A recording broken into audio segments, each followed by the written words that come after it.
confident? Keep going through, keep going through. Just freeze it there. There's a spike, there's the balls next to the bats.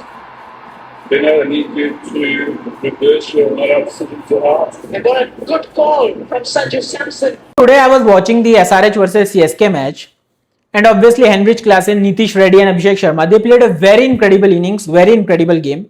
But I noticed one thing in the match that I thought of sharing with you all. So Sanju Samson took a DRS for Abhishek Sharma caught behind, basically the attack involving ultra edge. So I thought, how does this thing actually works? Because after this, Abhishek Sharma was ruled out of the match. He was given out. So I figured out, and this is the very interesting part, I figured out in the Google that there is a device called as Sneakometer, which was developed by some British scientists, and it has been in use in cricket since 2013.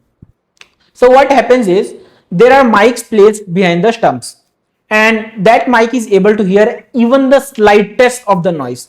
But the question that arises here is, there is a lot of sound, lot of noise in the stadium, right? There is a lot of sound of the noises created by the audience. They are continuously shouting, they are supporting their teammates. There are a lot of sound in the ground itself. Players are continuously calling each other, encouraging each other, right? And there are other sounds as well. For example, the bat touches the ground, the bat touches the pads, even the body, right? But how is it exactly and precisely able to identify if the ball has touched the bat or not? So this was the main question that I had in my mind. So I got very curious and I found out that every sound has a particular frequency range, right? If the ball is touching the ground, if the ball is touching the pads and not the bat, there is a particular frequency of that sound.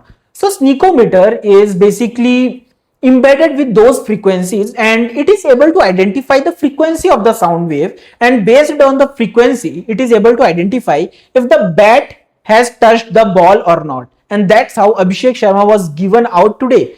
There was a very slight touch. Even the batsman, even the bowler, even the umpire, no one was able to hear it. But Sanju Samson was pretty sure that there is a small, very slight sound of the bat touching the ball. And he took a DRS, Ultra Edge confirmed that it has touched the bat, and he was ruled out of the match. So it's a very interesting technology, right? Based on the frequency, you are able to identify like which sound is it. It could have been a bat, it could have been a ball touching the pads, right? But no, it was the ball touching the bat, and that's how Sneakometer works.